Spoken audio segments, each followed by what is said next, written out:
Dineploy ng DOLE ang mahigit 5,000 tupad workers para sa Brigada Eskwela sa Soc-Sargen. Yan ang ulat ni Oria Marie Belguera ng Philippine Information Agency.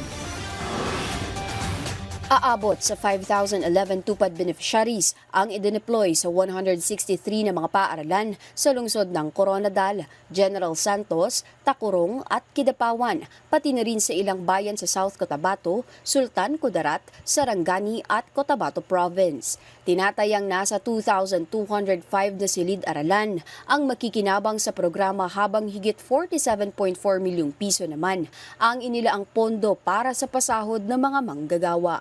We were able to deploy 5,011 workers with a total salary of 47.4 million pesos and covering the 163 schools within the Region 12. We are indeed happy to support this Brigada Eskwela, not just to keep the school clean, but also to make sure that the children who are studying are in a healthy environment.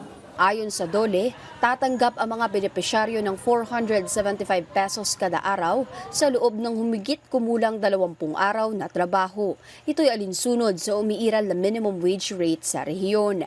Kaugnay nito, binigyang diin ng DepEd na mahalaga ang sama-samang pagkilos ng pamahalaan, mga magulang, komunidad at mga partner agency upang makapagbigay ng ligtas at mas maayos na lugar sa pagkatuto. To conduct a Brigada Eskwela goes a long way of creating a conducive environment where parents work together and actively involve themselves in all education initiatives. In this way, tremendous support is given to our schools in terms of ensuring that quality basic education shall be made available to our learners.